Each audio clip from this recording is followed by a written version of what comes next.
I think you can say about Steve Rogers' character, he's a hero before he takes the super soldier serum. He's got courage, he's got values, he's got all the things that you want in a superhero. He just doesn't have the size and the strength. And once given that, it makes for an awesome, awesome superhero.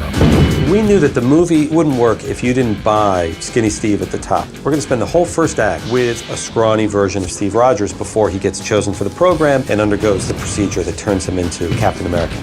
And if that looked fake, if that didn't feel right, you would lose it entirely. It's not about the transformation, and we thought very long and hard about how do you do the transformation in a way that hasn't been seen before. And you think about needles and pads and steam and smoke and water and liquids and all this kind of like, how do you do it? And every time you'd think about all the movies that have done it before. And so rather than it being about the transformation, what we decided it was going to be more about establishing the character beforehand.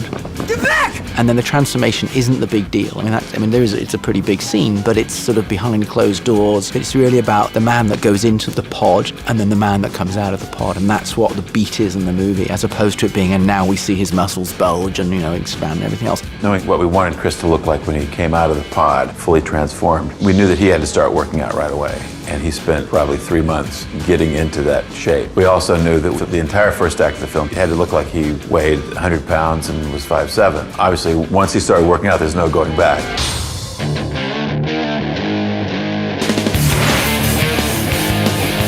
Steve Rogers is supposed to be 98 pounds, he's very tiny, and then when he turns into Captain America, Chris Evans looks pretty remarkable with how he worked out and where he took his body to. So that's a tough one that we've had to do a lot of reference shooting. It's always a balance of trying to see, okay, what will work and what won't. We sat down at the very beginning and we said, well, it's not really a visual effects movie, is it? Nah, it's just a movie. It's a movie. It's a buddy pick, and it's a superhero, but that he doesn't really have that many superpowers. He jumps a bit, he's stronger, but it's not really many visual effects. And then you turn around and we're probably going to be, 12, 13, 1,400 shots, taking the original photography of Chris Evans, thinning him down, and just by frame, painstakingly reshaping his entire body for the first third of the movie. We discussed all sorts of things. Are they different actors? No. Well, do you do a Tom Hanks Castaway thing? Well, our schedule wouldn't allow time for Chris to get that skinny and bulk back up again. So we started looking at a number of effects processes to get it done. All CG came up.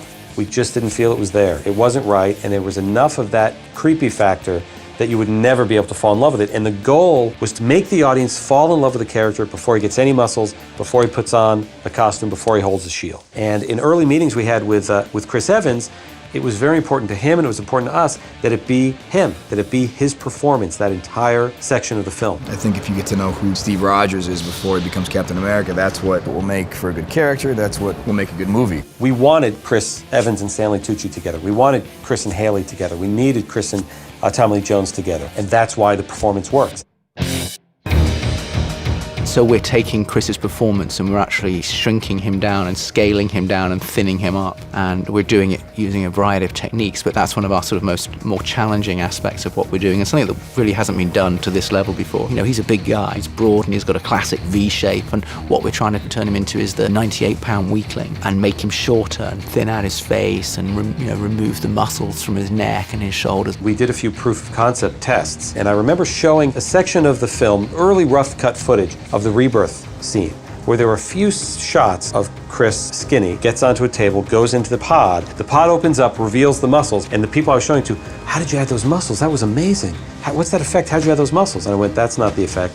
The effect is the skinny version. They go, really? That is kind of when we all looked at each other and went, it's going to work. It changes the performance. When we're first looking at dailies and we're first looking at our rough cut, there's very few completed shots, and you see Chris, muscular Chris, doing these scenes with people, and everyone's referring to him, you don't give up, you're skinny. And then when you start seeing the effect shots finally in the film, wow, does it change everything.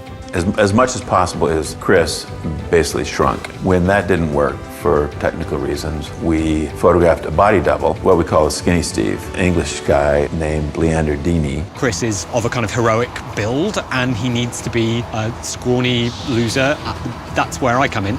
He'll decide how he wants to do the scene, and I'll watch him do it 4 or 5 times, and then I do that and try and get an exact copy. Okay, good.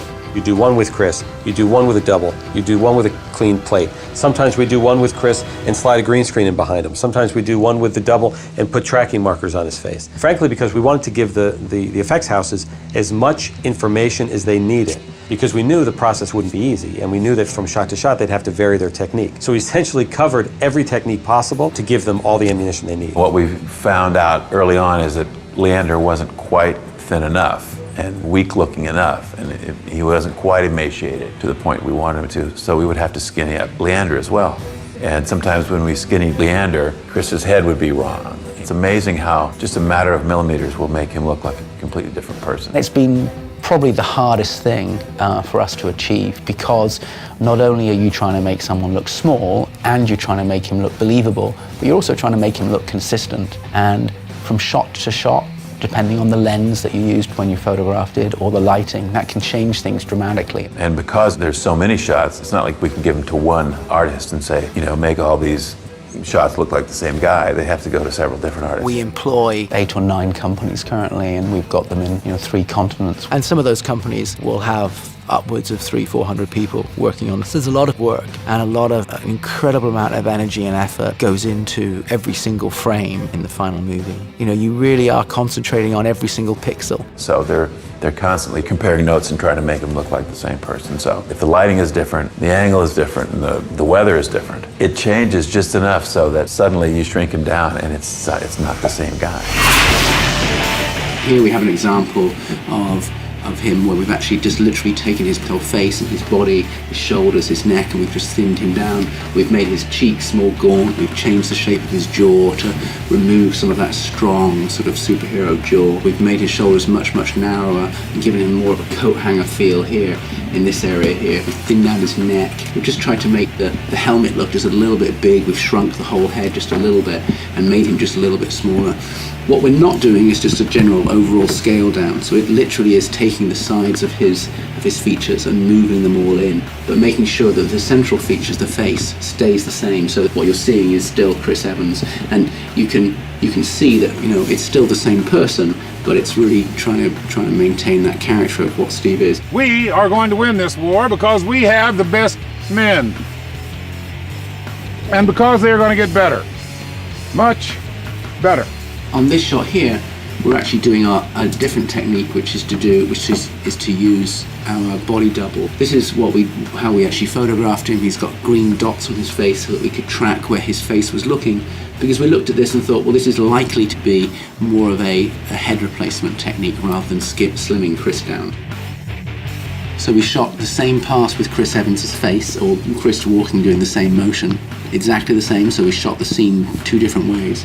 And then we took Chris's head and we placed Chris's head onto the Leander body. You're beginning to believe that, you know, it's Chris walking towards us, but it's a very, very small version of Chris. You still recognize that it's Chris Evans, and yet it's unfathomable that is half the man that he really ends up being in the movie. Visual effects really have to be on point. If they look silly, the illusion is shattered. But you really feel like it's me. It's kind of interesting how visual effects touches so many different aspects of filmmaking nowadays, and there's so much that we can do. Just as maybe you start to think you see what the trick is, in the next shot it's a different trick. So you can't quite grasp it, so it must be real. It's pretty original and pretty fantastic. To the little guys.